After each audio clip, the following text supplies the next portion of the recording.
Hi, everybody. It's me, the Fedge, host of Inside the Eye Live. Before the Sunday mainstream media political pundit talk shows, there is Inside the Eye Live, where we break down some of the weekly mainstream media talking points before the talking points even get aired. Add in some entertaining stories, weather, cats, intriguing and informative guests, and you get one of the most listened to Saturday morning streaming media political talk shows going today. And it's all right here on our flagship station, Revolution Radio at freedomslips.com. So join me, the Fetch, for Inside the Eye Live, Saturday morning at 10 o'clock a.m. Eastern. It is truly intelligent media for the politically aware.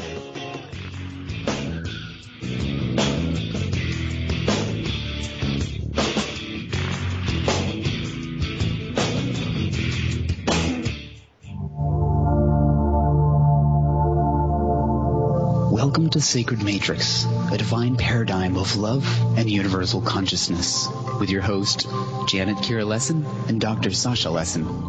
Together, we transform the world. And now, here are your hosts, Janet Kira and Dr. Sasha Lessin.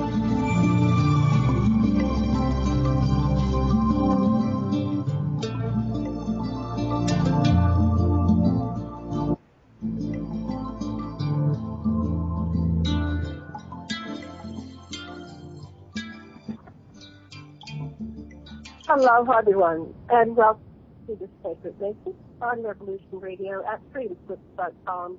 And I'm your host, Jennifer Lesson, with my co-host, Dr. Sasha Lesson. And today we have a very special guest, Michael Lee Hill, who actually been on our show several times, and he's returning. And Michael Lee Hill is an award-winning musician, filmographer, and UFO experiencer. His study of the Lake Erie UFOs has created a Billy Meyer-like buzz, and Michael seems to have developed an intuitive relationship with these craft. In his home state of Ohio, Michael has been cataloging video after video of UFOs over Lake Erie, and the phenomenon consists almost entirely of pulsating orbs of light, unusual lights that are seen changing colors, converging and separating over the lake. Stories of the unexplained phenomena date back over 150 years to the indigenous North American Indian tribes. And Michael is a UFO Anunnaki researcher, and we're going to talk about the Anunnaki. And he says, I've discovered something that will change and unlock world history. I believe scientific cymatic proof humanity is being guided into free energy by the heavenly visitors who came from the sky, the Anunnaki. And we're going to talk about the mathematical proof of the Anunnaki Mound Builders encoded the most harmonious cosmic 132 megahertz HD. Related frequencies, not only in two recent crop circles, one of which was actually signed by Enki, who we all know is Enki the Anunnaki himself, but these exact same most harmonious cosmic frequencies were encoded into the ancient North American mound building earth mounds locations as well. Dr. Reston, would you like to say something before we bring on Michael?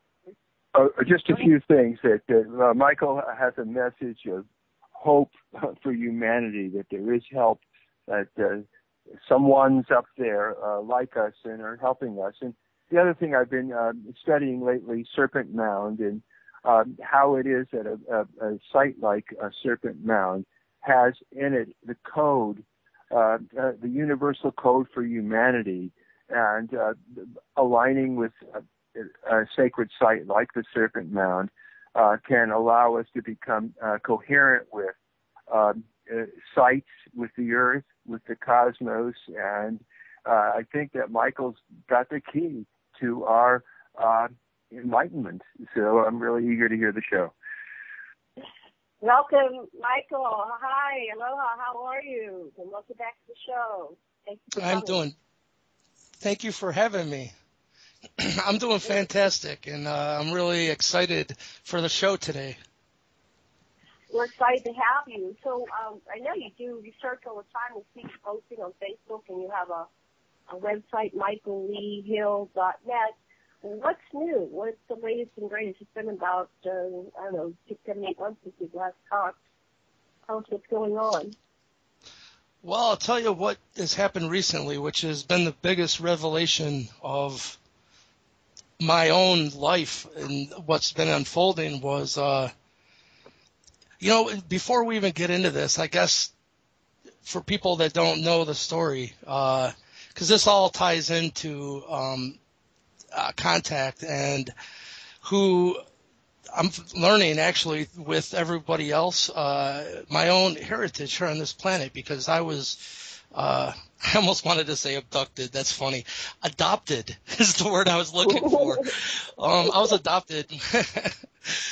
I was adopted at only a few days old, and I never knew my nationality or, my heritage up until the year 2008, and that's not too long ago.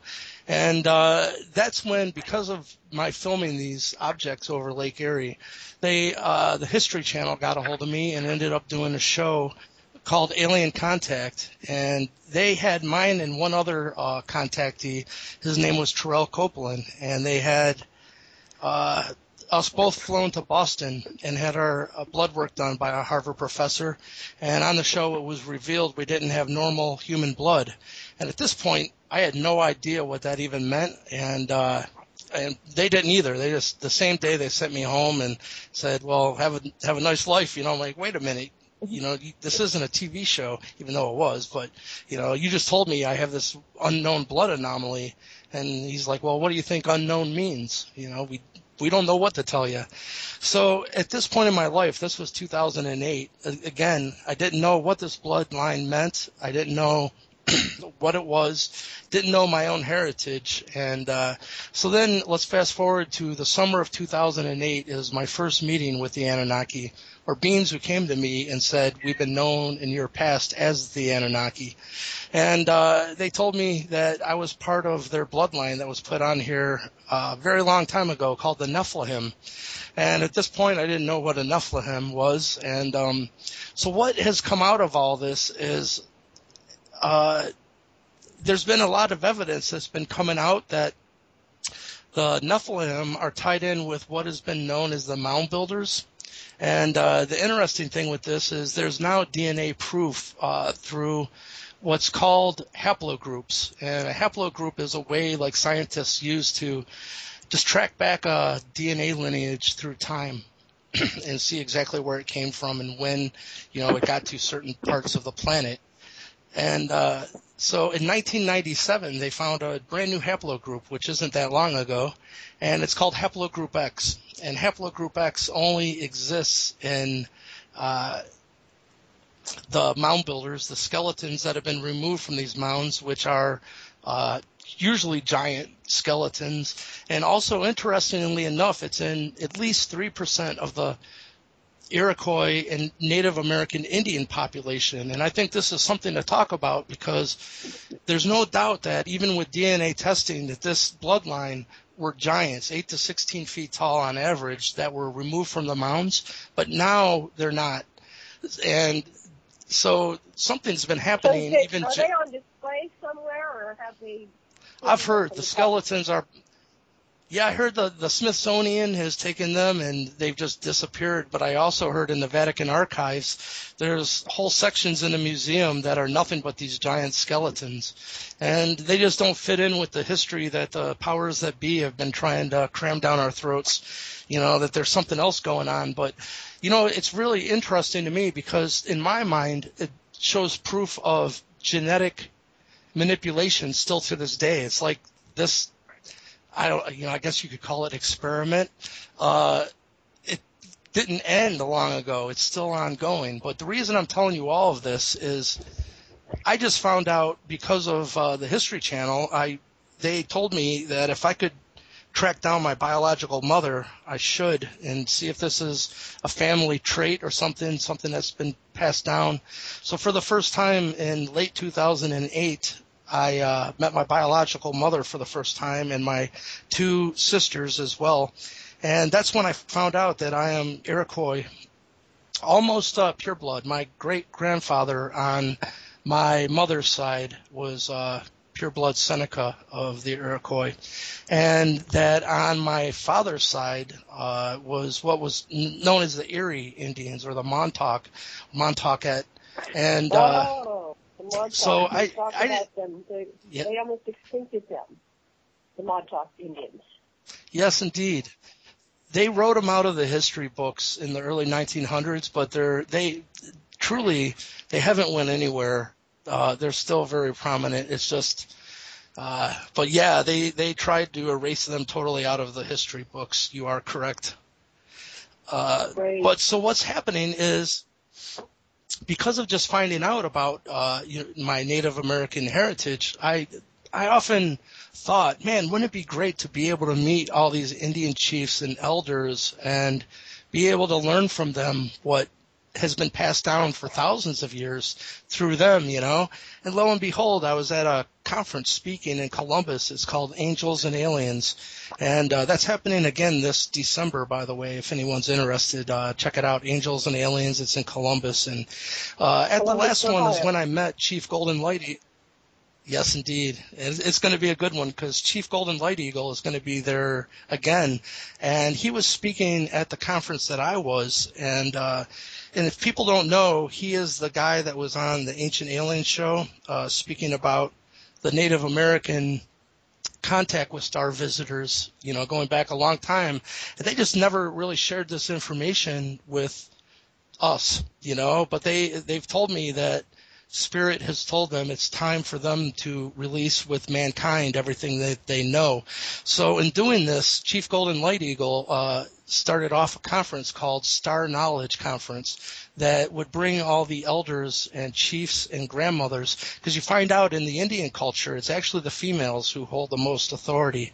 Everything goes up to the chiefs, but then for something to be decided upon, it goes to the grandmother of that tribe, or tribes as it be. So the Star Knowledge Conference has just all these elders from all over the planet go to this conference, and the chief really just recognized who I was. I didn't even tell him anything. He said, we need the Nephilim ambassadors at the Star Knowledge Conference, and he asked me if I would come and speak.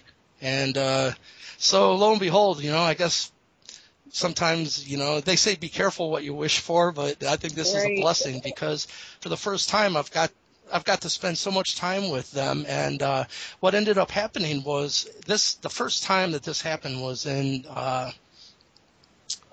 it would have been October of last year, and it was for the fall equinox. And we ended up doing ceremony with all these elders at it's called Mound Bottom in Nashville. And it was, like I said, on the fall equinox, and all these elders were there to pray for a better, peaceful future for humanity.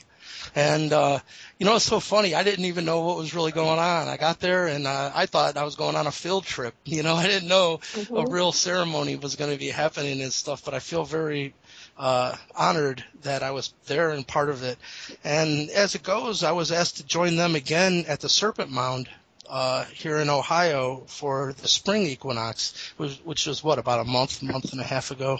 And again, we did ceremony there, and it was really profound. And I'm really looking forward to sharing some of the things that I learned about Serpent Mound from them.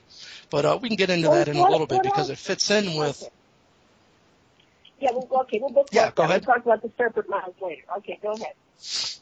Yeah, because during the ceremony, it was a seed and water festival, and found out a lot of what the Indians would actually use these mound sites for. But, just to jump ahead, one of the big things that I've been communicated in the subject matter of is the most harmonious frequencies. And the reason this is first of all, I'm a musician. I've been a musician my whole life, and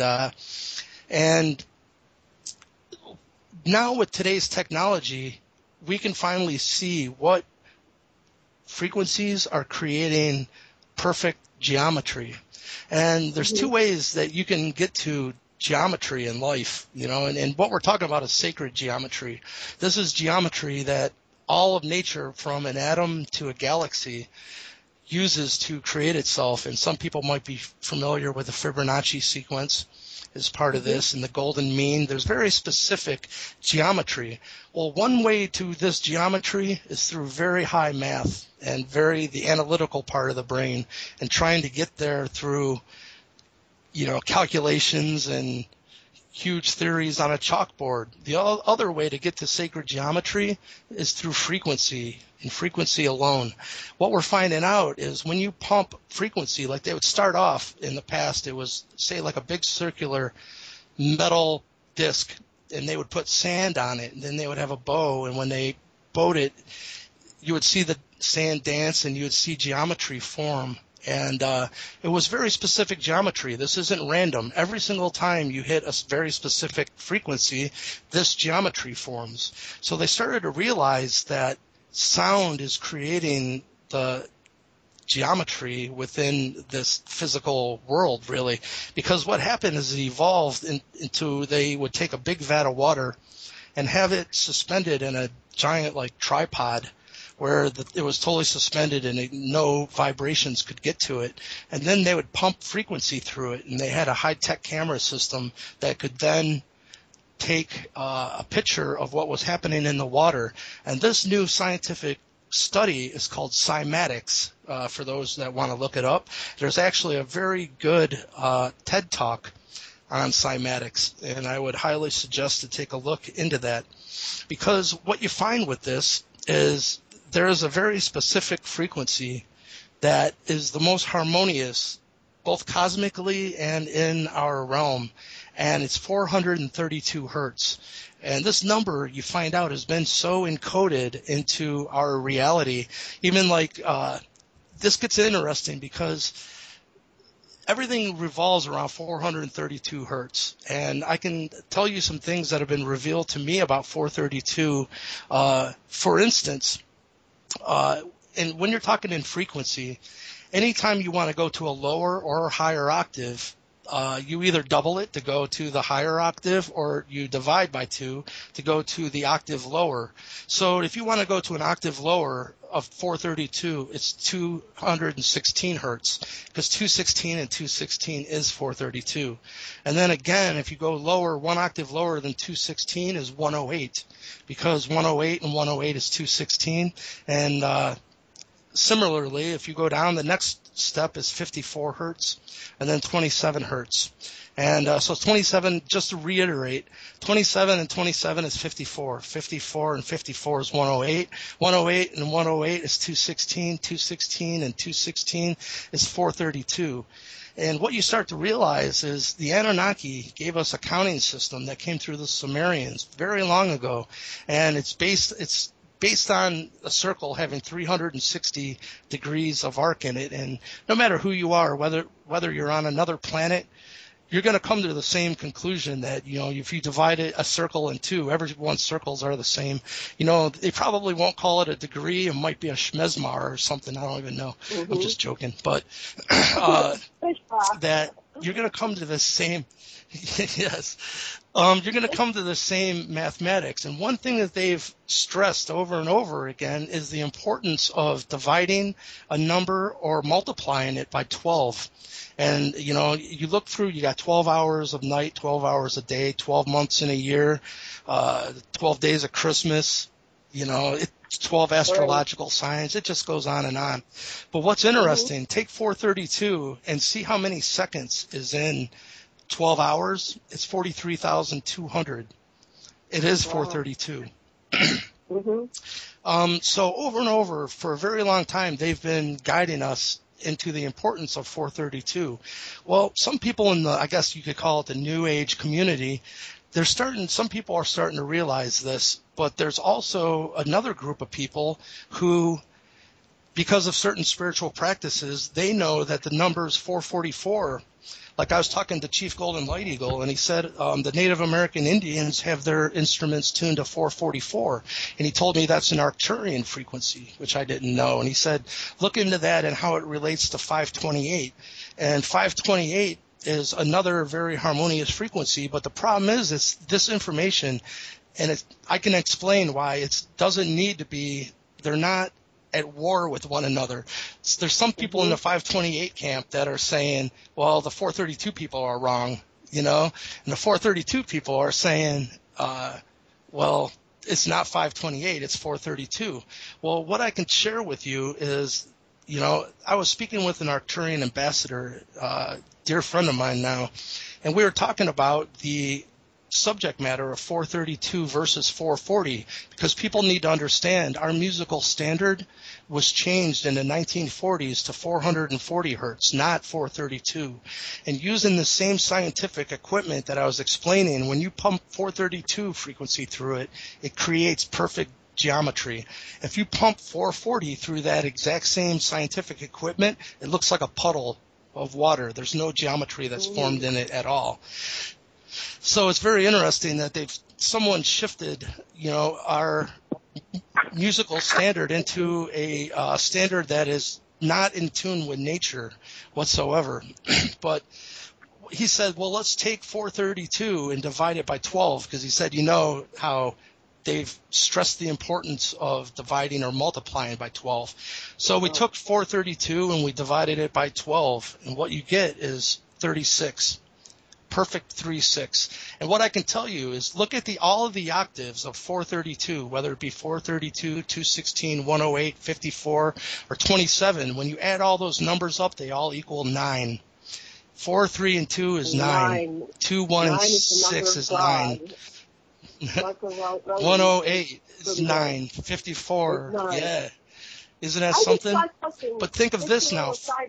Yeah, let me just mention something. I just got something sent to me. It's a long conversation. It says, on the positive side, the Earth's frequency, according to the Schumann frequency measurement, has gone from 7.83 hertz just a few years ago to 16.5, which is double. Hence, the feeling of speeding up. Also worth mentioning is that the 16.5, 33, 66, 132, and 264 numbers are all harmonic to the Solfeggio tone 528, and hence part of the ascension process. Therefore, if we humans continue to raise the frequency and match the Earth's frequency, we will weather the change and become an Earth changes.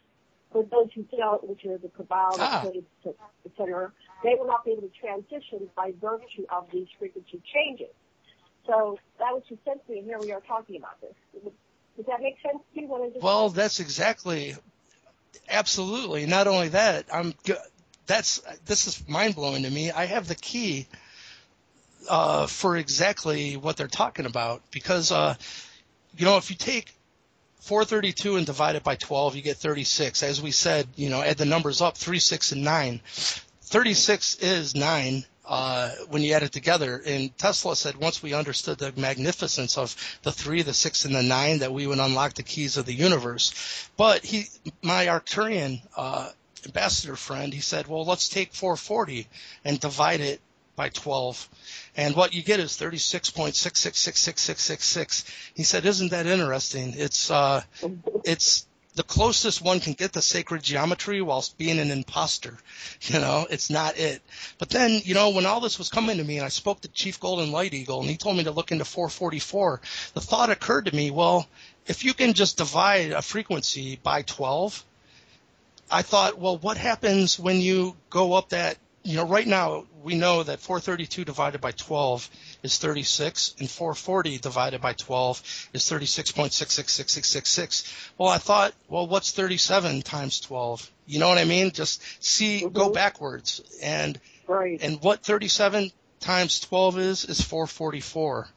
And I thought, wow, it's a perfect harmonic overtone of 432. But here's what happens is you keep going up the scale until you get to 44 times 12, and it's 528. Isn't that mind-blowing? And you can, and what's really important with what this is, you know how I started being able, given a download, to be able to see this, is think of the 432 octaves like laid out on a table, like on a two-dimensional platform. But then you got 432 as this focal point, but now we're going to divide 432 and multiply and divide it by 12, and it's almost like going vertical then. You see what I'm saying? But once you get to 55 times 12, you come to 660, which is, again, remember these numbers, 432, 444, 528 and 660 as being what happens when you multiply whole numbers by 12. And what I can tell you is within these frequencies, it started to be downloaded to me that the actual layout of these earth mounds incorporate many of these numbers into their layout. Like, first of all, you can think of 216 can be referred to as 2160, same way as 108 can be 1080, and so on and so forth. Well, many of these earth mounds through Ohio, the walls are 660 feet long, and other measurements will come out to be 1080 and 2160. These are all encoding the most harmonious frequencies right into the design layout of these earth mounds. That's mind-blowing, you know? So we were for us to decode it at one point.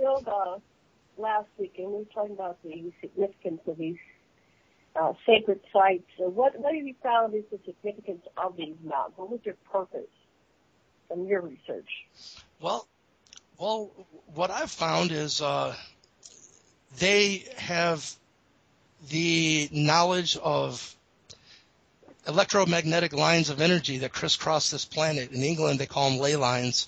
And where these ley lines intersect, there's going to be a vortex of energy.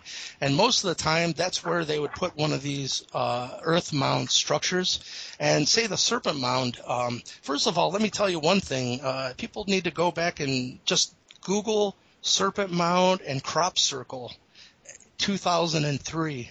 And what people will find is a crop circle, which is pretty rare in the States, but not super rare, but was put into a soybean field in Ohio that was right adjacent to the serpent mound. And what happened was the day before the crop circle showed up, this woman walked out of her house and she seen these orbs of light in the sky. And she seen that they were making a very specific course through the sky, and she happened to be an artist. So she drew what shape that these things were making in the sky. And the very next day, that's what showed up in the crop circle for real right next to the serpent mound. And interestingly enough, what I found out is I was watching a documentary that was showing what sacred geometry is encoded into Stonehenge. And it's the exact same sacred geometry that's encoded in Stonehenge showed up here in Ohio in a crop circle, and the day before a woman seen these orbs of light, and I think that they must have communicated it to her telepathically.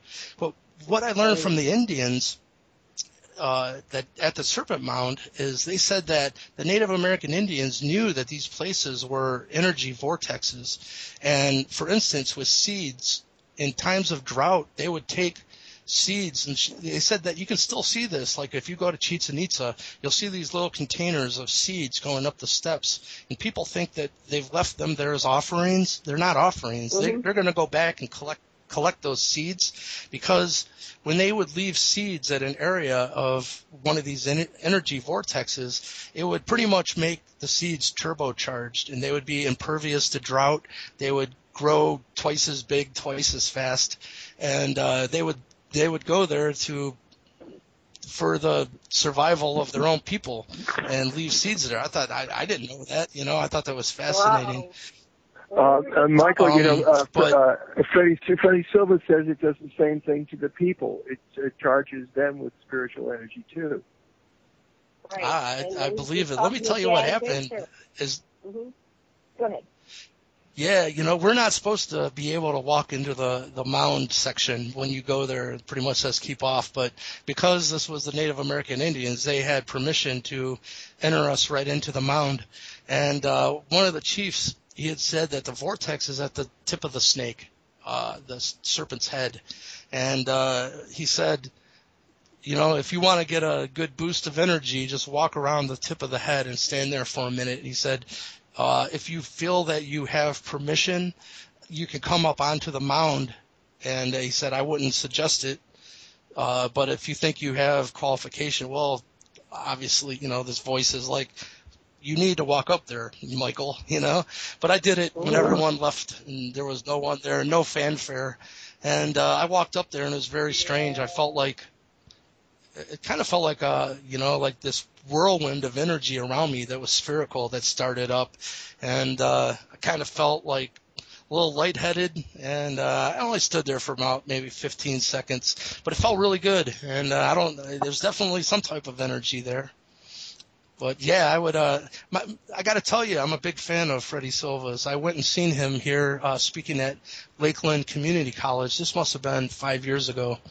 So I'm a big fan of his as well. So it's cool you guys talked to him. Yeah, he was just on, I think last week, right?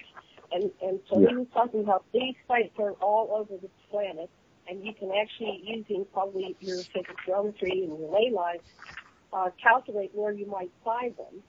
And then Dan Winter was saying about the seeds, and we just talked to him yesterday, and he said that they used to select the areas where to build their sacred sites based on if the seeds would grow. If a site made the seeds grow a certain way, then that's where they would decide to build their sacred temples and mounds and all over the planet. It wasn't just North America. It was all over the planet. It wasn't just America. It was all over the planet. Fascinating. Yeah. I'll tell you what, though. What's fascinating to me is in Ohio specifically, though, to me, knowing that these most harmonious frequencies are encoded, unless they were being guided telepathically, that is we're just catching up with this knowledge right now. So how did they have this knowledge to even encode into these sites thousands of years ago? I think it's fair to say, and you can prove that this information came from the Anunnaki, and it's part of our number system of counting that was given to us by them so long ago. So I think it's a very interesting talking point. Well, what are they trying to communicate? What they've left it here for us to decode for a very long time. So I think that there's specifically, I think that these sites, and there'll be a square and a circle. And I heard also that, with the Templars, which we can get into that, by the way, that's a big part of this, that the Templars talk about squaring a circle, and a lot of higher math is squaring a circle. I said that a lot of these sites here in Ohio and New York and Pennsylvania, the square and the circle have the exact same amount of interior volume, which is squaring the circle. It's very high math. So I think that this information alone is going to blow out of the water that these were savages and didn't have any knowledge of higher wisdom, Well, and what's really coming out. The story of the Anunnaki, they had colonies in the Americas, in North America as well. So it's just been lost by, I guess, floods and wars and everything. But now, and even the Mormons, they talk about the colonies that were in the Americas, and so we think it was just recently discovered. Well, but apparently goes back thousands of years. Yes, indeed. That's a strange thing because I'm not Mormon. Actually, I don't see how this is going to cause that much of a stir because what we're talking about kind of validates most of the world's religions. It might not be what people have made it into, but, the Nephilim is in the Bible, the Elohim, is who we're talking about. It's all there. And even in the Mormon, the Mormons, the one angel that appeared to Joseph Smith, who started the Mormon religion, was named Moroni, and he told Joseph Smith that he had been a Native American Indian for many, many lifetimes. But before I forget, I got to share with you guys something very, again, historical, and that is, my work with A.R. Borden and, the stuff that was done there. They had told me in the past, we don't even know how you can be living where you're living because you're almost smack dab on top of the vortex there. And what I found out is, Indians, the Native American Indians, didn't live at these locations. They understood that they are truly vortexes of energy, and they're going to amplify whatever mental energy you bring into that area. It's going to be amplified, whether it be light or dark, unbiasedly, So they would make sure they did ceremony and sage themselves and got rid of any negative thought forms or, before they ever entered those areas. And now, like, what I'm going to tell you is I'm working with some prominent people, I'll tell you, but the first site of the Mound Builders ever was in my hometown, and this isn't known yet to the world. It's Eastlake, Ohio. And how this came about is because of A.R. Board and saying that, I started thinking, well, I heard talk because I grew up in this city, and my mother worked for Happy Mother's Day to everybody, by the way. My mother worked for the city of Eastlake, so I heard talk growing up that there used to be an Indian mound. So the first time in my life, I stopped up there, and sure enough, there's a monument that sits right at the front of the school, and it says this was once the site of the Whitsley Indian culture, and it gives a date. Well, it wasn't the Whitsley Indians. That was the name of the surveyor for the Army who surveyed the place in the late 1800s. This happens as well because the same group of people have been known as the Hopewell Indians. Well, Hopewell was just the name of the farmer who owned the land that the mounds were on. It's like they don't know really what to call them. So what happened was I posted a bunch of this information onto my Facebook wall, and I ended up getting a message from the Eastlake Historical Society. And they said, we really liked what you posted, and we want you to know that we have some artifacts that are at City Hall that were removed from this mound. So I went up there, and that's where on the wall for the first time I seen a newspaper article, and it read Eastlake was the first home of the Mound Builders. And I was like, wow, before they went and made Serpent Mound, before they went west and did the Newark earthworks, they were here in Ohio. And sure enough, in the description of what was here, the walls were 660 feet long, 25 foot high mound wall structures. Again, we got the 660, which is showing up in all the other earth mounds, and it is one of these most harmonious frequencies. It's 55 times 12. And so right now, as I found out, the Natural History Museum is doing I got to think all this is connected because they're working on renaming this Indian culture, and I'm in contact with them as well now because I'm talking with the Indian elders and chiefs and grandmothers to bring a Star Knowledge Conference event here to Eastlake, Ohio to announce to the world that this was the first site of the Mound Builders. And all this information will come out about the most harmonious frequencies being encoded into these sites. Matter of fact, I'm talking to Giorgio, the crazy hair dude from Ancient Aliens, and he just shared this information himself, which I thought was fascinating. So I'm really excited that this information is going to get out there, and I think we will make leaps and bounds when we start working with these frequencies and seeing what they do, because even take 432, 444, and 528. If 432 is the root frequency of creation, it's been said that 528 works at the level of DNA. It's very specific. So this might be a key to what frequencies you want to tune into for what you're trying to accomplish. You know what I mean? Right. But this is, I think we'll all learn together, which I think is fascinating, because this is brand new knowledge that I guess we're remembering, because it's not really just uncovering.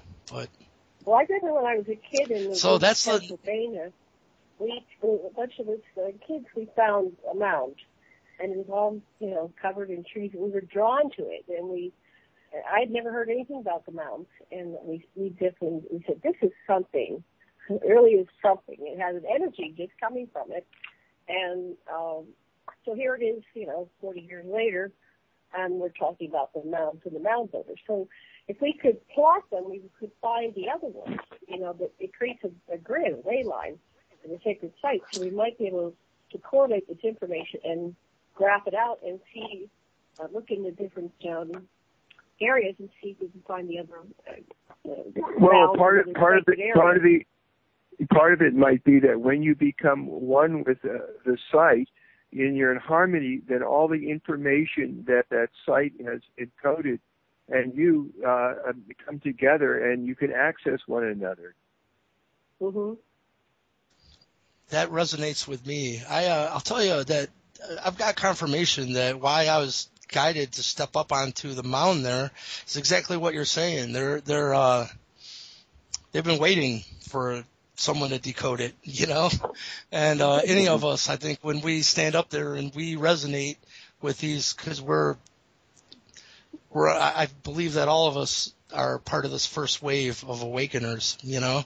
And so I think any one of us, if you stood up there, things start to unfold in your mind and you start to begin to get revelation. I'll tell you one thing that's been on my mind, and I'm not sure, I don't know the answer to this, but when I met the Anunnaki for the first time in 2008, they used a wand that had a purple diode to read my pineal gland, and from what I understand, they can access the Akashic records that way and see exactly who you are. But I remember him saying, we're going to remove your memory blocks. And I thought, well, how would forgotten memories even surface into someone's reality, you know? And at that time, I didn't know I was Native American Indian. I didn't know of the Nephilim. I didn't know of that whole history. But what I want to tell you is even more interestingly, what I think this is a proof of, and I got a lot of proof to back this up, is who we're talking about who became the Mound Builders is the Atlanteans. Well, the remnants of the Atlanteans. And what I found out is truly, Edgar Cayce called them the Poseidians. Well, you know who Poseidon is, yeah. Right? It's Enki. Enki. Right. It starts to make sense. Yeah, the man from Atlantis, right? Right. From what I'm understanding, Atlantis is where the Nephilim were brought into existence. And here's where it gets strange. I can tell you from now meeting the Native American Indian elders, they've told me that this knowledge that I'm sharing now has been passed down through the Native American Indians. And I'm talking that the Atlanteans, the remnants, are the Mound Builders. This knowledge has been passed down through the last 5,000 years of written history of Native American Indians and for the past 10,000 years of oral history that's been passed down. So in particular, you know, when I just last seen Chief Golden Light Eagle, he came up to me and he said, "So you're one of those Iroquois?" And I said, "Yeah." And he said, "Oh, you're one of those Atlanteans." He goes, "That's heavy duty." Oh. And I'm thinking, here I thought I was on the cutting edge of information, you know. I'm like, what, am I the last to know here? Because they already know. And I got a email from one of the grandmothers, and she said that she really liked some of the information I've been sharing about the Mound Builders, and she agreed, and she's the one that told me that this information of the Mound Builders being the remnants of the Atlanteans has been passed down through the Native American Indian cultures. They know this. But what I can tell you is this is fascinating. Edgar Cayce, because he did so many readings on Atlantis and the Hall of Records that's supposed to be under the Sphinx's paw, what he said was that the Atlanteans, it didn't break up. The Atlantis didn't break up in just one Earth movement or Earth change. There was three different Earth changes. One was about 50,000 years ago, one was about 28,000 years ago, and one was about 10,500 years ago. And he said that the one that was 28,000 years ago coincides with the biblical flood, and it would have been a pole shift that in the Anunnaki story where they knew that the crust was going to slip, and that leads into why the Nephilim was even created. And by the way, the flood was more like 10,000, 10,500 one. That might be the flood. No, according to according to Edgar Cayce, that 28,000 years ago was and then the 10,500 years ago was not a pole shift, but like an asteroid impact that caused some problems. But they said that they knew it was coming, and what happened was all through these different three breakups, the elders stayed behind to hold down the fort, so to speak. And that at the last breakup, what's interesting is Robert Bauval in his work with how the pyramids in Giza line up with the belt of Orion, those stars, but they only line up 10,500 years ago. And like Angkor Wat has a star constellation that it aligns to, but it only aligns 10,500 years ago. All over the planet, all these sacred sites, if you just rewind the clock back, because you can see where the stars were in the sky yesterday, right? Or you can a year ago, or 100 years ago, or 1,000 years ago. Just keep looking and wind the clock back, and when you reach 10,500 years, everything locks into place like a puzzle piece of them explaining something in the actual creation of these sites that were pointing to 10,500 years ago. But what Edgar Cayce said happened was these Atlanteans or Poseidians went to the left this time, and because this continent was between the European continent and what became the North American continent. So they go up to the left and enter the bottom of the North American continent. The first people that they met, the indigenous culture, were the Mayans. And they taught them the Mayan calendar and pyramid building and higher mathematics. They said it wasn't until darkness set in and they started self-sacrifice and human sacrifice, is more what I was trying to say. That's when they decided, well, I don't think these people are getting it. Let's keep moving north, and they went north up until they actually dead-ended into Lake Erie. And that's where they set up home. And what's weird is, how the Templars have encoded a lot of information, like even into the street map layouts of like Washington, D.C., where there's sacred geometry encoded in there. What I can tell you is the Templars must have known exactly who this race was, because what I want to share with you first of all is getting back to Edgar Cayce, because it all ties in with this. He said the Atlanteans became the Mound Builders who intermingled into the Iroquois tribe of Indians still to this day. And, when Edgar Cayce lived, what was that, early 1900s? Not until 1997 was haplogroup X discovered in real DNA testing, and the only place that it exists is in ancient Israel. The mound builder skeletal structures, bodies that have been removed from these mounds, and in 3%, at least 3% of the Iroquois tribe of Indians to this day. I say still, like 3% is only because a lot of Indians have never been tested. That number could be a lot higher. But so one of these lost tribes of Israel are the Mound Builders, and they came here. And what I want to tell you is none of this ever clicked until just very recently, but there's a road, and I guess it's the oldest road in this whole area of the United States. Guess what the name of it is? Lost Nation. And it goes right up. It's about 5 minutes from my house. It goes all the way up until it dead ends at Lakeshore Boulevard, which is right at Lake Erie. Now, if you take a left, you're going to be at the first site of the Mound Builders in about 3 miles. But if you take a right, it's written in the street names of this area already what happened to this lost nation. The first road you come to is Iroquois. The next road is Seneca, then Mohawk, then Cherokee. Seneca and Mohawk are both Iroquois tribes. Cherokee is DNA blood relatives of the Iroquois. They just went and moved to another part of the United States. Then the next road you come to is Tioga. I'm thinking, well, what the hell's Tioga? How does it tie in? So I typed in Tioga, and it's Iroquois language for peaceful valley. All the names there tell the story of what happened with this tribe.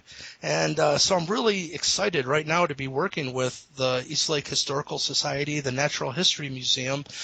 Some of the artifacts I'm having decoded by some of the chiefs, like I said, Chief Golden Light Eagle. He's going to take a look at this stuff. And what I found out already is one of the artifacts has a symbol on it that is also at the Zuni reservation of the Zuni Native American Indians. And so it ties the two cultures together right there. But, yeah, I'm excited. Do they have any stories explaining how there's a connection between the since the haplogroup X is in Druze, a minority population in Israel, Jordan, Lebanon, and Syria. And so it's very high. That's the greatest frequency. And then it has, how did they get from there to North America? Any explanation coming from your Native American friends as to how no, well, all I could tell you, no, all I've found out, the last thing that I found out was just a confirmation that these people are the Atlanteans. It was Chief Golden Light Eagles telling me to look into 444 frequency, which kind of unlocked this for me because, I'd never heard of the 444 frequency or why it was important. I'd heard of the 528 stuff, but I never knew how it was all related until Chief Golden Light Eagle told me to look into it, and it kind of just, I didn't even know how to start, but it kind of just unfolded in my head anyhow. I can tell you that he knows that Chief Golden Light Eagle is who I'm talking about. He knew I was Nephilim before I didn't tell him, and he knows that what is Nephilim? Could you kind of define that for our listeners? What is Nephilim?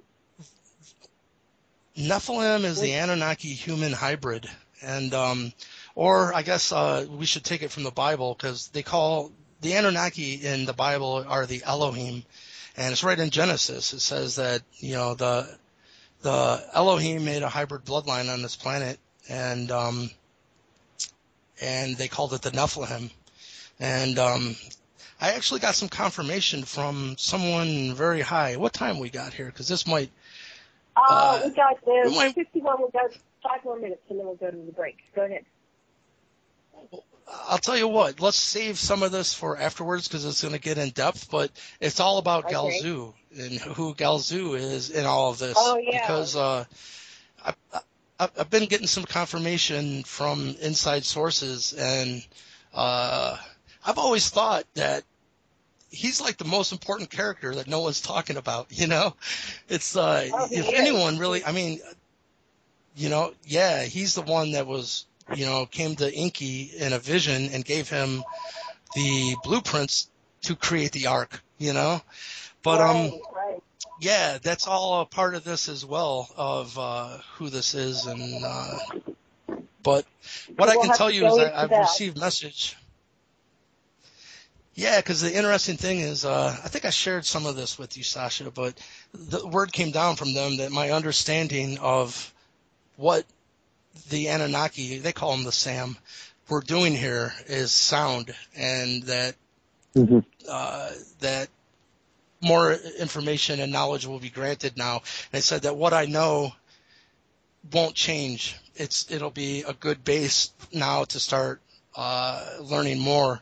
And pretty much the message said, if you think things have been moving at a fast pace now, strap yourself in because you're about to be inundated in revelation and news. So, matter of fact, there was some information, some new stuff, but I've not even had the time to sit down and read this. But it was actually a lot about the work I did with A.R. Borden and what happened behind the scenes and who those people were that we pissed off. And so I want to take a lot of time and read that. But this information is all related to Galzu. So after the break, let's get into that. I think it'll be a fascinating turn of events. Right. Yeah, because for those who followed the Anunnaki story, like you said, Galzu was a character who doesn't appear to be Anunnaki, although he was able to appear as an Anunnaki. And he came down and gave Enki the plan for the submersible, which was Noah's Ark. And he basically, we owe our existence to this Galzu person. He's a mystery figure in the Sumerian text. Sasha, are you there? Question? I'm here. Yeah, basically the Anunnaki leaders, Anu, decided that they had been manipulated all from the get-go to do the things they did here on Earth by Galzu that had actually planned for the hybridization to take place and for the people of Earth to ascend, that it was all unfolded, and Galzu ordered his sons to foster us and help us achieve ascension, to be able to be one with the cosmos. And of course, the method of doing that was coded right into the sacred sites. And the sacred sites were usually protected. Whenever you see a serpent, that's often a symbol of a node in the Hartmann net, where the telluric lines of come into crisscross, and that's everything's there, all the knowledge in places like Serpent Mound, and that's where you can become one with the. First of all, if you're prepared and if your heart is pure and that's what you're doing, you become one with the universe. You become one with all knowledge. That's the Akashic records, however you want to phrase it. But it seems like that's what's happened to you, Michael, and that you've got that you're there and that you're a messenger for us. Well, thank you, and that's what they tell me, and all I can do is try to be the best messenger possible, Okay, well, hold that thought. We will be back in 5 minutes. Thank you, listeners, and after the break, we're going to talk about all due, the opposite Anunnaki, and they are avoiding. See you in 5.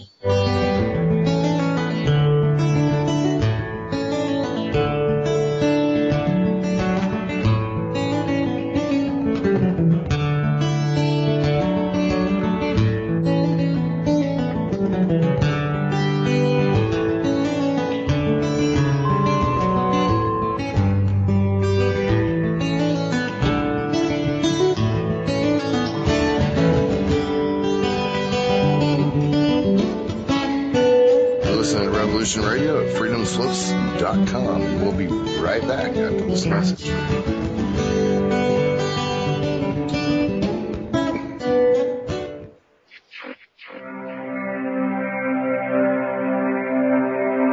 Most guys freeze.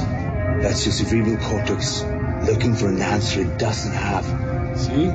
Even your brain knows you're screwed. The body's filling with adrenaline right now, whether you know it or not.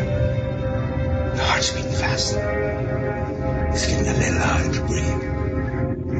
The neurobiological system is telling it to run, but your knees are too weak to move. Fear is not real. The only place that fear can exist is in our thoughts of the future. It is a product of our imagination, causing us to fear things that do not at present and may not ever exist. That is near insanity. Do not misunderstand me. Danger is very real, but fear is a choice. We are all telling ourselves a story. You're listening to Revolution Radio at freedomslips.com. 100% listener-supported radio. Reporting to danger. Unafraid. Right here, where information never sleeps. Revolution Radio!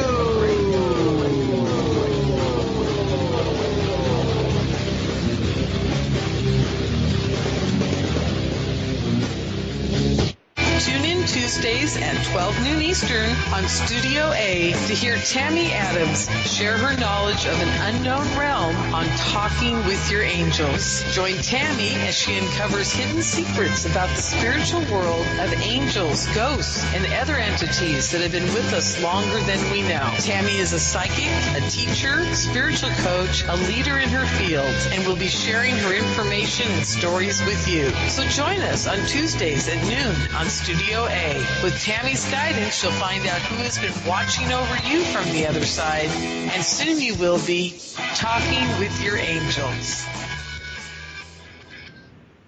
The opinions expressed on this radio station, its programs, and its website by the hosts, guests, and call-in listeners or chatters are solely the opinions of the original source who expressed them. They do not necessarily represent the opinions of Revolution Radio and FreedomSlips.com, its staff, or affiliates. You're listening to Revolution Radio, FreedomSlips.com, 100% listener-supported radio, and now we return you to your host.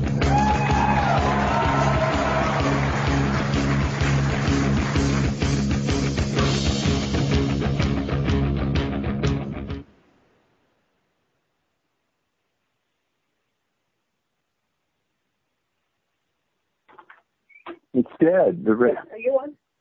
We're live here. Sasha, are you with us? Aloha. Yes, one moment. My phone call my phone again, please, and I'll do a little commercial while you're calling. This is Sacred Matrix on Revolution Radio at freedomslips.com with Janet Kira Lesson and Dr. Sasha Lesson. Hold on. I'm getting the phone.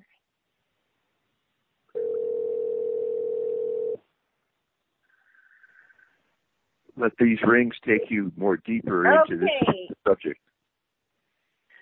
Okay, hold on. I'm back. Sorry, I hit the unmute, and all of a sudden it kicked me off with the phone. I don't know why I did that. I just pressed the unmute.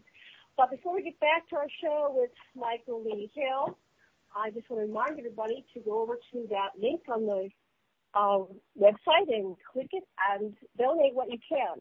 $1, $5, $10, $15, $20, whatever you can donate.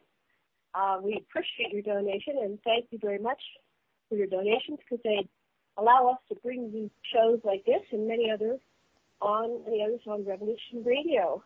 Welcome back, Sasha. Michael, I'm going to close the door. Please be back. I'll be right back. So we're going to start with who is Galzu?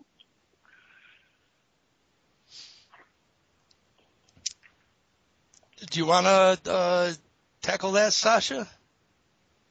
I would just what happened in the Lost Book of Enki, according to Sitchin, translating a lot of ancient Sumerian stuff, is that when Enlil, the commander from Nibiru, said to we got to get out of here. The Antarctic ice sheet is going to slip into the South Sea and cause great big waves to reverberate all over the earth. And so Anu, the king of Nibiru, sent a bunch of huge rocket ships to take whatever gold and personnel wanted to return to Nibiru back. And Galzu came on one of these ships, and he was this white-haired guy, and he had a sealed document that said, this is from the Anu, the king of Nibiru. I am his plenipotentiary spokesperson, and Nimma, the daughter of Anu, said, gee, I don't remember you.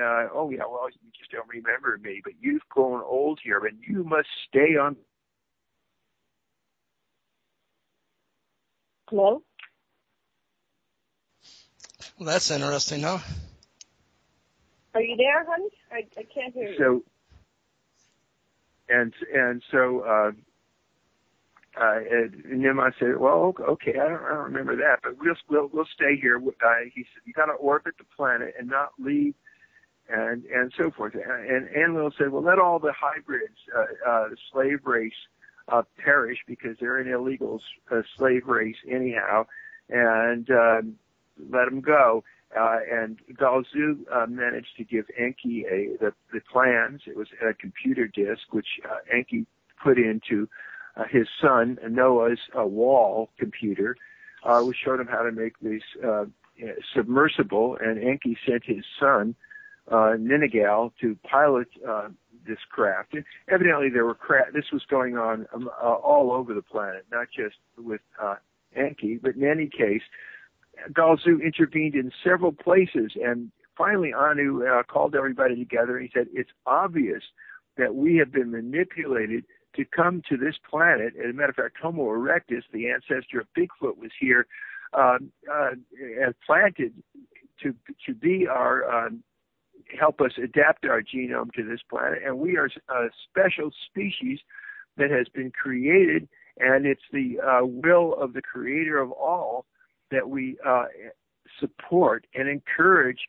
the evolution and development of these people. And of course, this gets subverted, and the mathematics of it, of course, is part of what Michael's discovery is, how it got subverted and how we can return to the real knowledge of the structure of the universe, from the structure of the molecule to the structure of the way planets function, to everything that is. The mathematical numbers that are the key to everything are encoded in the temples themselves, and it takes an adept like Michael, who's pure of heart, to be the one to really read it and share it with us. Well, thank you. I find it very exciting, I feel like we're all doing it together. Like we're all part of, releasing this. And I find it so needed right now because truly, if this is, first of all, are you guys hip to the America Unearthed TV show? No, we don't. It's have on the History Channel. Here in the jungle. But we don't have television. You're probably better off, but this guy's an archaeologist. He's like a real life Indiana Jones. And just make a long story short, he's proven that the Templars brought the Holy Grail, which is what we're talking about, here to America long ago. And he's found the hooked X symbol, which is the sign for the bloodline of Jesus and Mary Magdalene, really, which, this stuff gets so religious, and I'm not religious, and that kind of scares me a little bit, but it is what we're finding out. Jesus and Mary Magdalene were of this bloodline we're talking about. It's that simple. There's a lot of other members as well. But I want to share one thing about the whole story of Galzu, and because, as you said, he was not Anunnaki. He was considered to be an ambassador from all that is. And when Galzu showed up, Enlil, Anu, and Enki listened intently, and cherished his words because they knew of the level that it was coming from. I think this right here is an interesting fact that the Anunnaki didn't consider themselves to be gods. They knew that there were higher intelligences on the totem pole of the galaxy. You know what I mean? Because they knew Galzu. So I think, but I guess they could consider themselves gods in the description of being creators, because they are creator beings. But in their annals, when they talk about how when they were faced with crises on the planet Nibiru, they prayed to the Creator of all. They knew they weren't gods. Yeah. I think that's important for people to know, that they're just beings like us, maybe a little, like they might be in 8th grade and we're in 7th grade. And from what they've told me, there's just always teachers here to help us remember that our mental energy has energy, be mindful what you're thinking about. But what I want to say about this is the Anunnaki that came here to mine gold, even way before mankind ever set foot on this planet because of their creation, they were called the heroes. And that was because it was like a life sentence for them to come here and mine gold. And how I was told to think about this is, if you're aware of a paradox, it's called the twins paradox by Albert Einstein. And what he said was, if there's two twins on a planet and one twin got on his spaceship and traveled even half the speed of light for 5 years, when he came back to Earth, his brother would have been dead like 500 years ago. And actually they touch on this subject in the new movie Interstellar, that when you travel at different speeds through space, you actually experience time differently. And they said that they've proven this, even though it sounds crazy, even at the speed an airplane flies. If you have an atomic clock on the plane and a counterpart on the on the surface of the planet. When the plane lands, it'll be a few milliseconds off from its Earth counterpart. It said that, now think about, instead of getting on a ship and traveling half the speed of light, well, another planet itself is traveling at different velocities and experiencing time differently. And when they would come here to mine gold, they would prematurely age. And they looked at it as a death sentence. And that's why the whole revolt started. It wasn't like they just wanted to create some, Homo sapiens out of the monkeys just for shits and giggles. This was a life or death situation for them. And because they were revolting, it was a death sentence. And I don't hear that talked about a lot, because it kind of puts the turmoil that they were in, or the calamity, that why Enki thought it might be a good idea. But as you're saying, Sasha, it looks like Galzu was behind this whole thing from the get-go, and I think that because what you need to understand, not you, but the listeners and everything, is when Galzu gave them the orders, that first of all, you can really start to understand why Enlil was pissed. He didn't want to be here anyhow because he's prematurely aging, and now he's told by Galzu he can't even leave. He's like, what the hell? But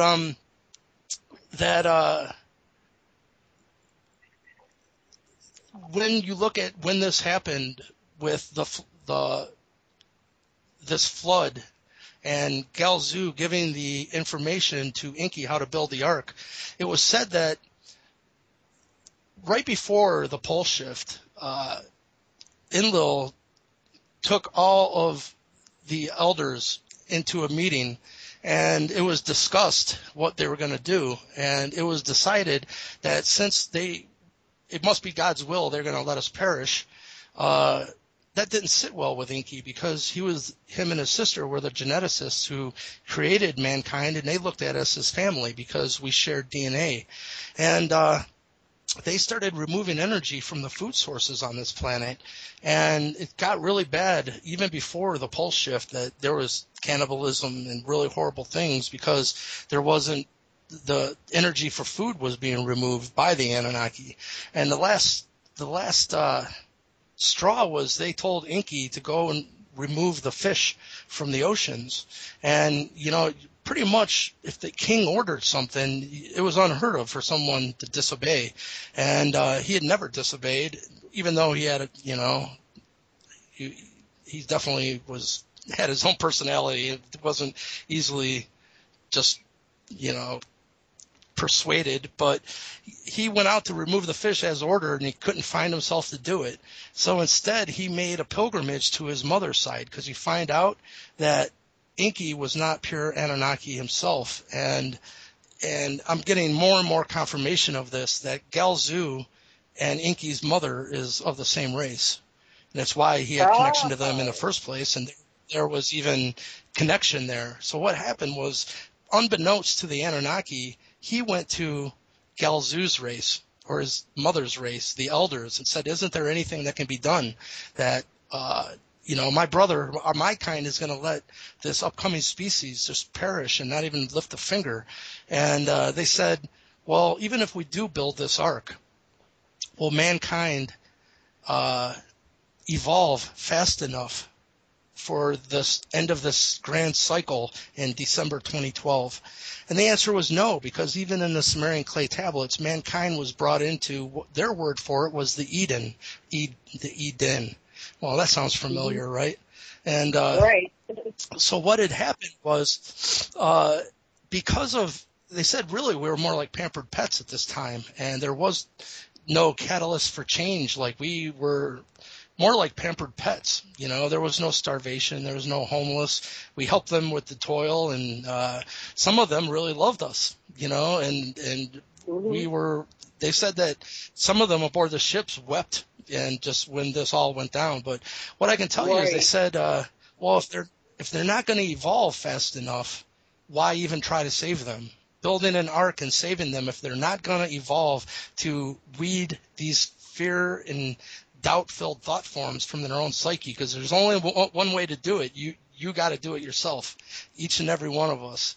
And they said, well, what if we could do something like put in an experiment to make them experience their own mental energy in an accelerated fashion, both light and dark, unbiasedly. And well, the elders said this had never been tried. You can't just do that to an upcoming race unless you're willing to incarnate as human and walk a mile in their moccasins, and you go through this process yourself from the inside, so to speak. So this is when the Nephilim was even created.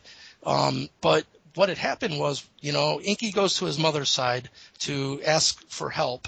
And how that help was given is, as you said, it was in a vision from Galzu. So right there, it shows you that Galzu and Enki's mother are related. You see what I'm saying? But I think it's interesting that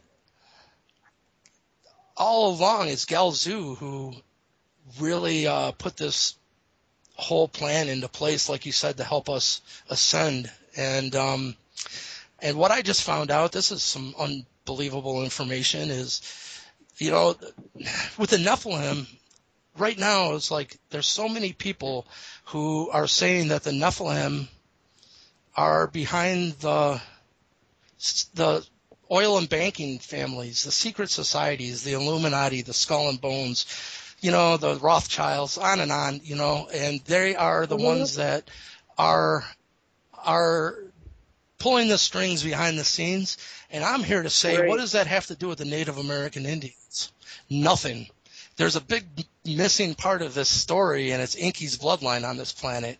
And it is the Holy Grail, and it is, if any bloodline on the planet is going to be the purest content of them, it would be Enki. He created the race, So that's interesting what you're saying. Let me just slow this down a little bit. So Enki is half Galzu. Galzu was a higher level awareness species, and they were directly reporting to the creator of all. The Anunnaki had the awareness of the creator of all, but they didn't have any direct communications with the creator of all, just through prayer like we do. Kind of like you don't know if you're getting an answer to your prayer or not. Yeah, see? So what about that Nimrod? Indeed, there's a direct connection. Was she the same mother as Enki, or what do you have about Nima and her and Enlil? Who was the mother? Who was their mother? Anu was the father of all three of those. You know what? That's children. Yeah, that's a good question, because I know at one point then, after Enki was born, he got out of that relationship and started a relationship with a female Anunnaki, and that's why Enlil got the throne, because he was pure blood. I don't know where Nimna sits in that. Right. I don't know that information. Yeah, well, I don't. We know that they had concubines, so it wasn't like they had to get out of one and go into the other. The relationships were simultaneous. Well, I think what the point you're bringing up is such an important point, and that is, all through time, this is the first time of new blood coming into the Anunnaki family tree through Enki's side. Up until that point, which was a long history even before Enki was born. This is the first time that there was new blood flowing through their family tree, and I think exactly what you're saying. A lot of people don't understand that there's two separate bloodlines that flow through the Anunnaki, and one is pure Anunnaki, and one. How did they? What was their society like? Was it interplanetary, not just one planet? We're just one planet. Were they truly in like a federation where they did have interactions with other species in the universe, or in the galaxy at very least? So these are all good questions. I want to ask you one more thing. You said that they had to walk among us. So are you saying, and this is what I got like in a download, I'm in communication with the Anunnaki too, so this is very relevant to me. So you're saying that they walk among us. So does that mean that Enki and Nima and Thoth and all these people incarnate into, I want to call them like human avatars, those who are the Nephilim bloodline that can they have the chi to handle a Anunnaki soul coming through a human form. Is that what you're saying? Exactly. Am I off? Yeah, very well said. Yeah, perfect. Because any single member of the Nephilim is going to have an Anunnaki higher self. And how I define higher self is the Michael Lee Hill that reads a newspaper or watches TV is not the Michael Lee Hill that's keeping my immune system going, my heart beating, my body regulated to have this human experience. That intelligence, obviously, is a much higher intelligence. Now, there's some people that can start to take over some of those aspects of the monks. You know, they can control their body temperature and their heart rate and whatnot. But most of us, the ego portion of the self is not your higher self. What I'm saying is every single member of the Nephilim is going to have an Anunnaki higher self, whereas the mass consciousness of the earth is going to have a human higher self. Like soul group, I guess you could say it. So there's two different, and the only reason that the Anunnaki ever incarnated here was to help. It was at the same time when Enki went to his mother and the ark was devised and the Nephilim was created to try to steer the experiment from the inside. But what I'm telling you is the true Nephilim became the Mound Builders. Or first of all, they were the Atlanteans, then they were the Mound Builders, and then they intertwined into the Native American Indians. This is not the Illuminati. And a matter of fact, these people have been more oppressed and suppressed and had genocide committed against them. There was 19 million Native American Indians here, and right now there's about 400,000. That's hard to even wrap your head around, that kind of loss. And you know what's really funny to me is, I think that this is going to be a really funny lesson in the most paradoxical way for some of the European settlers that came here and did this and still to this day accept this illusion that the Native American Indians were savages. They're going to have to come to terms, even with their own Bible, that they committed genocide against one of the lost tribes of Israel. Absolutely. This is a group that they were said to revere. You know what I mean? No ifs, ands, or buts.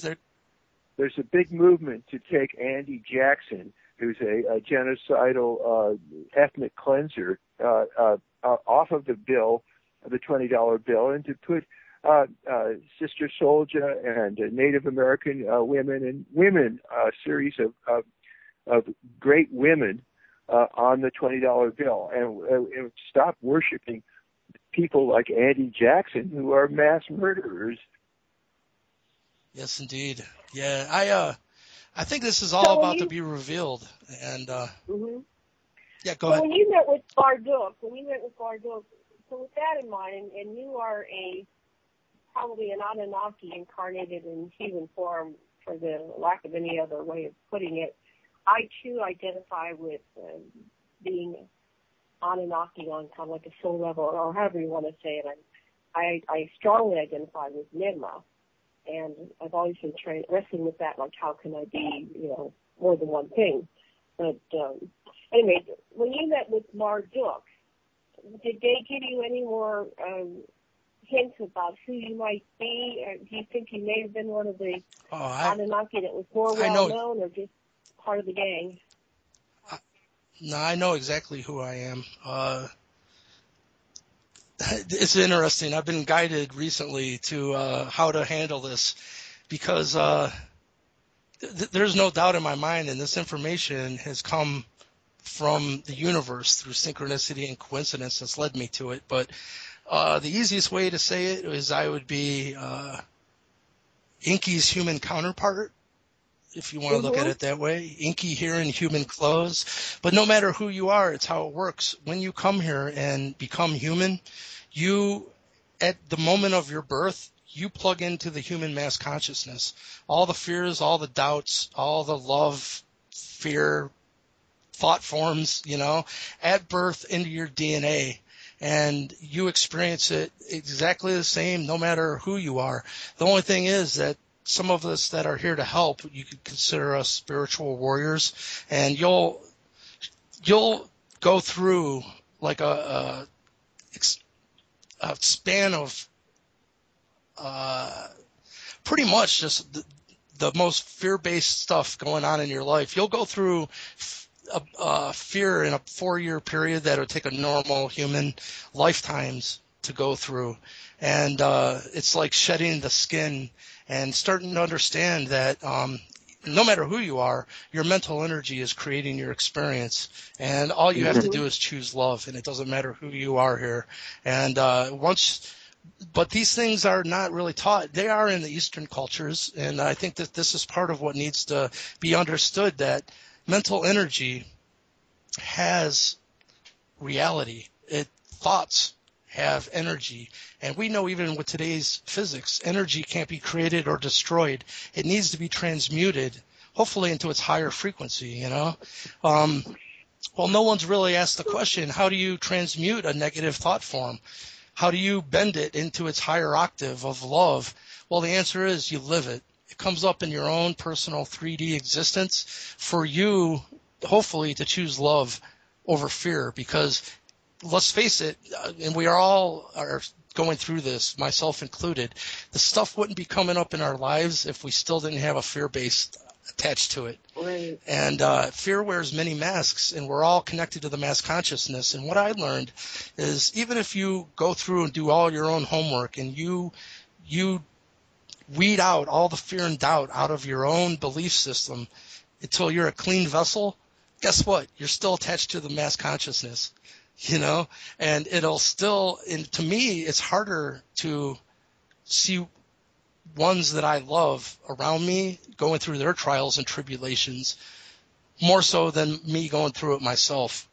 And that's because you're connected. So, you're one with them, and so you can't really. That's why in therapy, siblings, there might be one sibling that gets to eat, the other one's watch, but it feels the same for all of them because they're connected, like you're saying, in the mass consciousness. So they're feeling it. So you're feeling it. And yes, so indeed. That's so true. We've been trying to symbol this and figure out how to express it. And I just love what you said, Michael. That's phenomenal. Yeah, I think it's really important and why we must learn even spiritually to center ourselves in the midst of turmoil. So when you enter a room that might be filled with negative energy and negative thought forms, that you don't take them on yourself because it's very easy to do.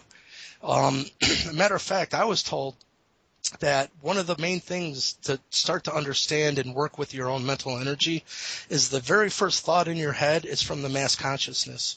And it's usually a voice filled with a lot of fear and a lot of doubt, and it's going to be in your own voice, in your own mind, but it's going to say, man, am I getting screwed again?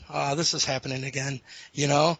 And if you don't say thank you, what else is available, you'll own that thought from the mass consciousness. And like I said, you're probably not going to like the manifestation. To become a creator, like I love this story because Bruce Lee, when he would have a feeling of fear and doubt, he would write it down on a piece of paper and then burn it, give it back to the universe and say, all right, thank you. Now what else is available? Because until you sever that connection to the first thought form that enters your mind, you're doomed to keep recreating it. For me, I started to learn mental energy had this, you know, manifested, and I really started to realize, well, why is my internal dialogue so negative then? I'm just being very honest with myself, you know. And I asked the big man upstairs, am I doomed to just keep, if this first thought that comes in my head is always so negative, am I doomed to just keep experiencing that manifestation? And what I got was a download of a big record player, like one of those that had a horn on it, you know, and a big needle that drops down onto the record. And it said, it's just a recording. And at that moment, I understood it was like a multidimensional message that out of this moment, there's a million probable realities of what this could be, from anything from the lightest of the light to the darkest of the dark. And I'm going to tune into these realities by what I'm focusing my attention on. So by it saying it's just a recording, I understood that's just the lowest common denominator of all the possibilities. And what I like from that point forward, when that voice comes of fear and doubt, I say, thank you for showing me what I got a fear stamp on. I appreciate it. Now what else is available? And until you do find your own way of processing that and cutting that cord to the mass consciousness, you're going to create out of the mass consciousness. And that's not being a creator. That's being a reactor, you know? Well, I call it changing the channels or going to a new lane. You know, it's like a multi-lane highway, and if you're in this negative, bad stuff, you just want to get over and get off the highway and go somewhere else. That applies both individually and collectively. So if we did this as a species, we'd get out of this fear porn. I call it fear porn. The fear-based reality that we're going to have Armageddon or Planet X coming. Wait. Did you say fear porn? Yeah, I call it fear porn. That's it. That's great. Give us fear porn. You know what? Can I use that? Yes, please. That's great. I didn't originate it. I heard it somewhere too, and I went, wow, that's exactly what's going on. Our media. Yes, these melodramas, you know. Fear porn to make us react in the way they want us to, which is, like you said, the first thought. And now we just say, interesting, I'm going to change that channel. What else is there? How you symbol it? And if we do that individually, collectively, we win. You know, we go into a paradise multiverse that feels good to everybody. We're just going to keep shifting it every day. Yeah, so anyway, I think we're. I think we've made it. I think you're right, and I think all this was, you know, I think Galzu knew what he was doing, because even from their own words, they told me that they feel, I'm talking from Marduk and the Anunnaki, that Sasha, you're breathing we have earned the right to eat. Go ahead. He gets into the mic and probably doesn't realize it. Go ahead. He's meditating. Yeah. Sasha, come back. I'm here as you know, in what I do with say a fear or anger or something like that. Instead of dissing it, I say, angry side. What do you want, and why do you want it, and what do you really need that is consistent with the ecology of myself and the others in this planet whom I love? And when I do that, I find that the fear or the defensive thoughts really are the key to the vulnerability and oneness with all that is underneath it. If you trace it down, you can use the fear to free yourself from being its slave, in my opinion. Yeah, absolutely. I think that's beautifully put. I think we need to be conscious of what we're thinking of. Think about what you're thinking about, you know, because turning your attention inwards, it's not taught that much, you know, to start being aware of your own belief system and what's in it. And a lot of these things, I got to tell you, I learned a lot of these principles, and it wasn't from the Anunnaki, and it wasn't from the Wingmakers, which, by the way, is very connected to all this, and A.R. Borden, as it turns out. But I just want to say, because I don't stress this enough, that my own spirituality, when I asked the universe for some answers because of some trauma that was going on in my life, I was guided to the Seth material channeled by Jane Roberts in the 1960s. And that's what changed my life and really made me understand that, you know, belief, which is thoughts, feelings, and emotions, create our physical reality.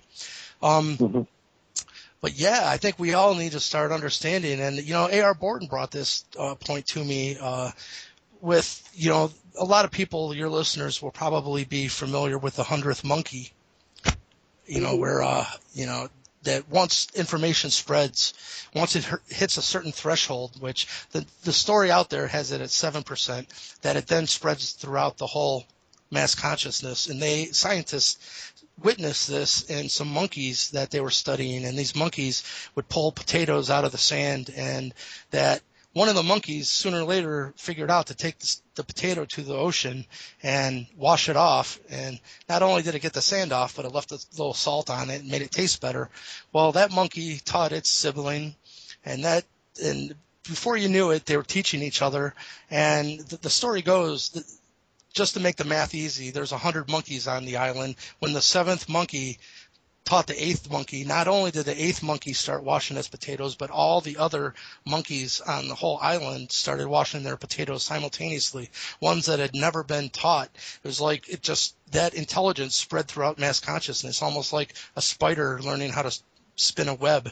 And not only did it happen on this island, but a whole other group of monkeys were being studied on another island, isolated from this other island, and simultaneously all the monkeys on that island started to wash their potatoes.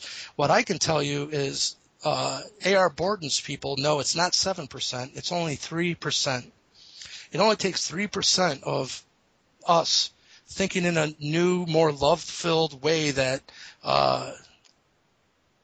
has a more better outcome for everyone involved. And it doesn't take we've been taught that we don't have a lot of power as an individual. And what this is showing us is we have more power than we've ever thought. And it doesn't take many of us coming together and thinking in a new way before it spreads throughout the mass. 3% isn't that much, but when you look at 7 billion people, though, it's still a large number to put together. But that's what the plan was with the Linkage Institute, is to bring 3% of humanity to the table to start to be able to communicate with these beings. Okay, so what's the Linkage I think we're there. Institute? Who is Borden, and what's all that about? A.R. Borden was a gentleman. Man, this gets complicated. Before I even met the Anunnaki, I was led to A.R. Borden, and it was because of my study of a bed of information called the Wingmakers. And what had happened was I seen some documents that were released from the inside, which dealt with a subject called Light Encoded Reality Matrix, or it's LERM. And what it is creating physical objects from light. Tibetans do this, and they call them tulpas, where they'll meditate on the thought form of a revered monk with such tenacity that that monk will appear in the physical, manifest for real, innate with its own consciousness. So what they wanted to do, the NSA, the remote viewers, is turn this into a science of light and sound, the actual physics of being able to learn on demand, which would be in our light of a miracle. If I held out my hand in front of you and said apple, and an apple appears in my hand, that's what we're talking about. Well, this was released in the Wingmakers information. I found this information that had been leaked onto the web, and I tracked down the source, and it was this group called the Life Physics Group. Ends up A.R. Borden was the head of that group, and I contacted them and asked them for a copy of the material. They were pretty shocked. They were like, how did you come to be contacting us? And I said, well, if I had to answer that, I would say the Wingmakers sent me, because it was my study of the Wingmakers who guided me through that whole process from my just being intrigued with it to know it was a reality. Like, if people want to know what I'm talking about, go to wingmakers.com and in specific read the Dr. Neruda interviews, and they're very, very in-depth. But I can tell you, that's a whole other subject, but there seems to be some proof that very recently another very high source of galactic intelligence has taken over the Wingmakers, and they still are Anunnaki, but it's not the same source of information from the previous. But what I can tell you is read the Dr. Neruda interviews, and what you'll find is this is the group of the NSA who looks into the extraterrestrial subject for the powers that be, and look into, they're the ones that are involved already with these reverse engineering programs, technology transfer programs is what they call them, with these beings. And by the way, it's come out now that Eisenhower met in 1954 with a bunch of groups of extraterrestrials. Well, it's coming to light now that one of those groups was the Anunnaki, and it was Enki's side. And the information that this was the Anunnaki has been confirmed through Bob Dean, which I'm a big fan of Bob's. He was a member of NATO and very high-ranking member of, the military-industrial complex. He said that the Anunnaki came down and pretty much we weren't ready for that reality in 1954. Eisenhower had put together a team of humans. One guy was a cardinal, another guy was a reporter, and so on. I think there was about 6 of them that went to meet. And when the Anunnaki showed up, the ship came down, but it didn't land. It just hovered over the runway for a couple days while these meetings were going on. And it was said that they didn't get out, like a ramp didn't come out, and they walked from their ship down and walked into the building. They just materialized inside the meeting room. And when they spoke, it was telepathic. And this was just too much for some of these, mankind at this point. They just kind of shattered their realities, But the message from them were that they're not invaders. They're not going to come down and just take over, but they wanted to help mankind get to unlimited free energy and use it in a responsible way, which is kind of what we're talking about right now, and unveiling that these most harmonious frequencies are already encoded on this planet. And by the way, we got to get into the Enki crop circle and the one before it because it's very important. But matter of fact, out of all this, it's probably, I don't know how much time we got left. That's probably more important than anything. Okay, let's go jump back. To it. We have about 18 minutes left. Yeah, what I can tell you is they said the only stipulations on their end was that we had to get rid of our nuclear power ambitions because we didn't truly understand what we are dealing with, and ends up they were right. And also A.R. Borden told me in 54 that they wanted to instill what our government looked at as an Anunnaki kingdom on this planet, because one thing that they are worried about is the administering of free energy on this planet. And pretty much the idea was, what do you think that ISIS would do with unlimited free energy? What do you do with the thought forms of some humans have? If they had unlimited free energy, they're not going to do anything good with it. But this was in 1954. Our government wasn't willing to do that. So I asked AR during our interview, I said, well, what's it going to take to get another offer on the table? Because I think we could use some help even cleaning up the mess that we made, like in Fukushima. And he said, what makes you think that we didn't start working with them in 1954 behind the scenes and develop things like we're talking about? LERM is actually an Anunnaki technology-assisted technology.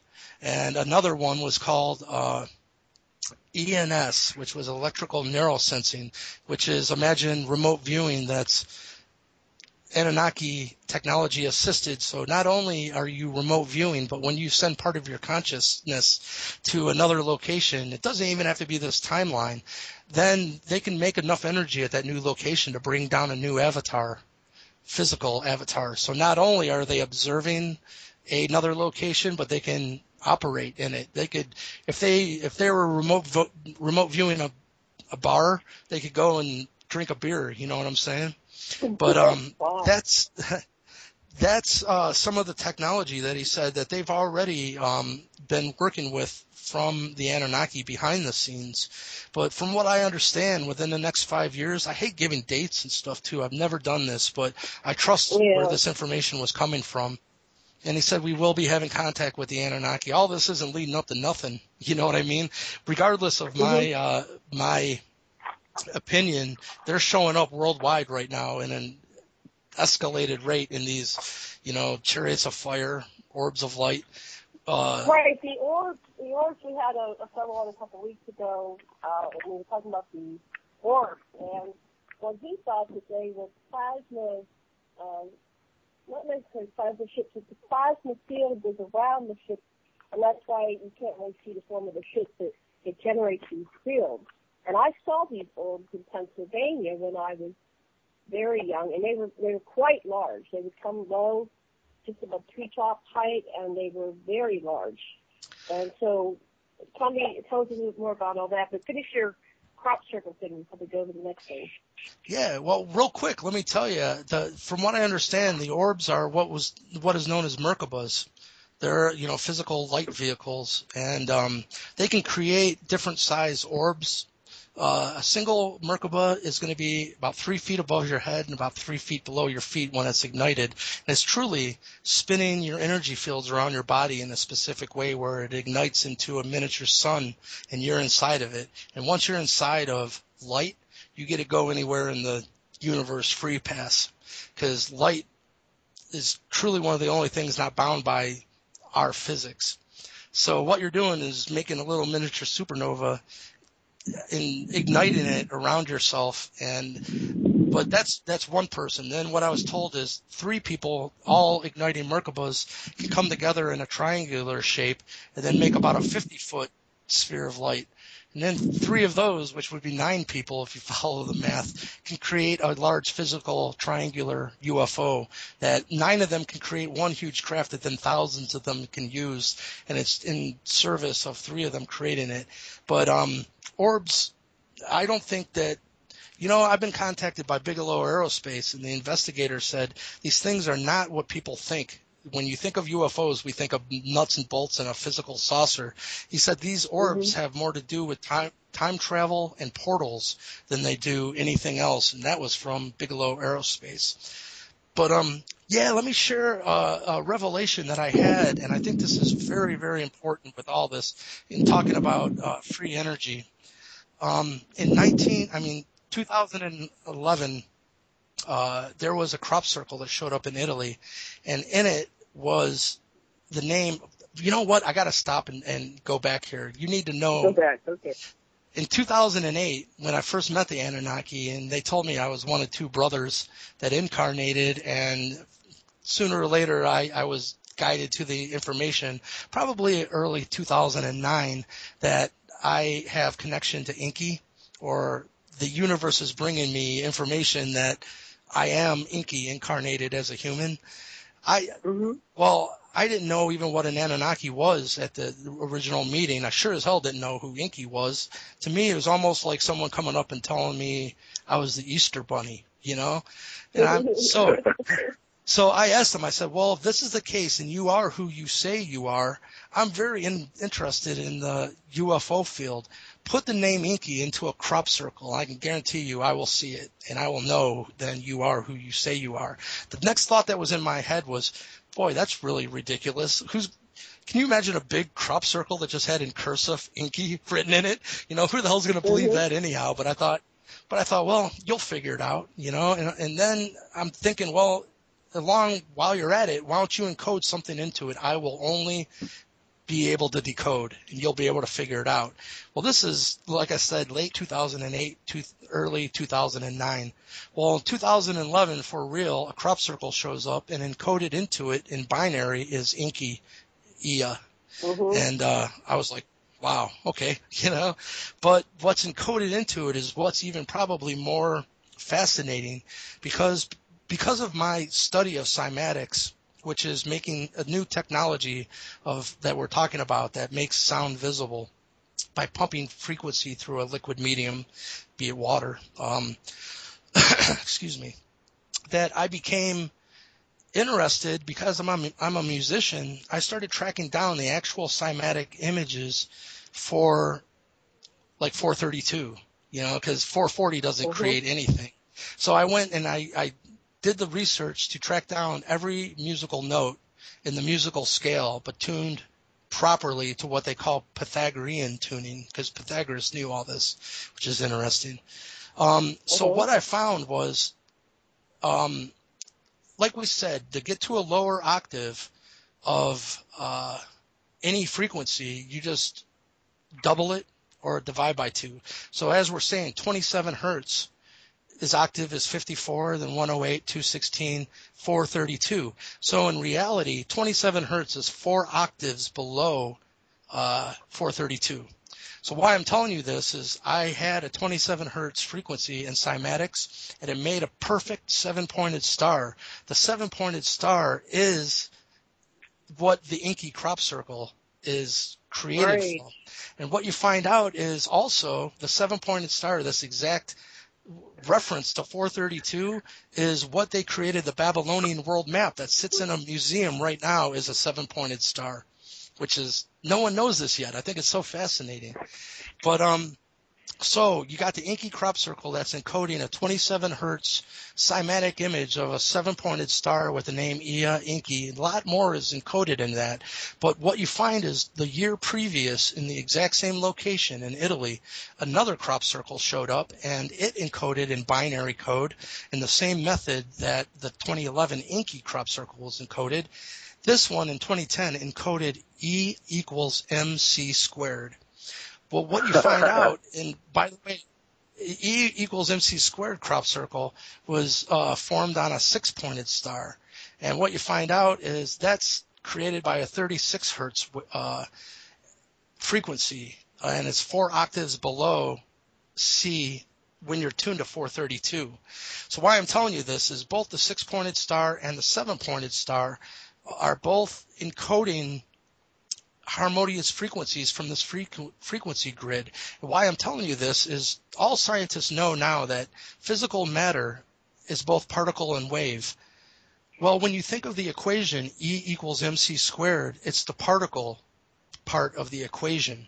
There's no wave, there's no frequency component in that equation. E is energy, M is mass, and then C is the speed of light. Here's where it gets cool. There's an encoded frequency in this because what you learn is 432 squared is the speed of light. So what I'm telling you is if you work the equation backwards, that only when C is vibrating in the harmonious framework of light, which is 432, because 432 is squared is the speed of light, that if you worked it backwards, like, say if you're not in 432, you're not going to have a 27 hertz frequency. It'll either be 26 or 28. And the only thing that's going to trace that circuitry back to get E, energy, is 27 hertz or 36 hertz or 108 hertz or 216 hertz. All these frequencies are going to plug into this algorithm properly. See what I'm saying? Mm-hmm. So I think it's actually the blueprint they're giving us to free energy, because I really started thinking, well, man, should I be even talking about this stuff live? Because, you know, let's just take it if a heavy metal band started. It's out there that it's going to be such a negative thing, because if it is out there everywhere, you know, it'll move as fast as money-based culture. So I think that's the greatest thing that's going to happen. Is we're going to go into a society that's based on some other system instead of this slavery-based monetary system that keeps most of us in corporate economic slavery. I totally agree, and it's inevitable that I think any upcoming species is going to go through this. Either you're going to evolve technologically too fast and not evolve spiritually, and you could self-implode, and I'm sure many cultures have done it.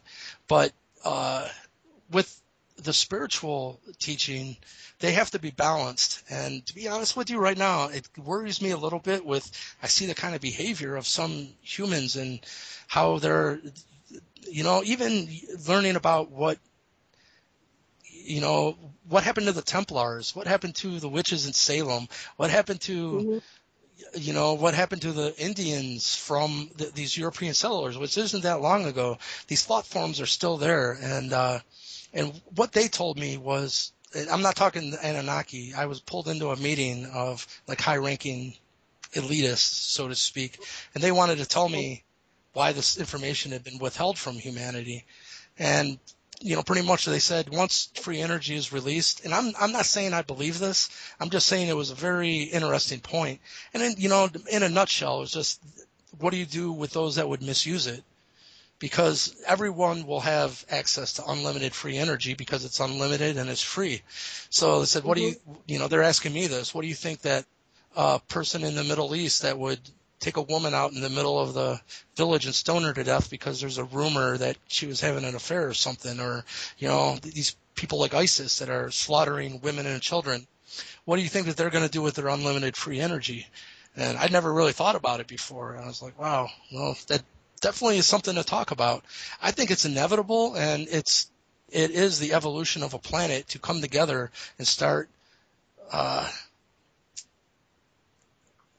operating as a whole unit. You know what I mean?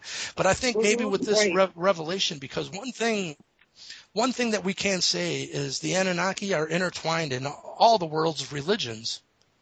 And I think that them returning to set the record straight and free mankind from the oil and banking families might resolve a lot of the negative thought forms. Right. They created these religions to keep us separate from each other. But once the real history is revealed and we have full disclosure, we'll realize that was just some propaganda that was created. There's spirituality, we don't want to negate that, but the dogma and the conscious principles were basically a bunch of the factions of the Anunnaki warring against each other.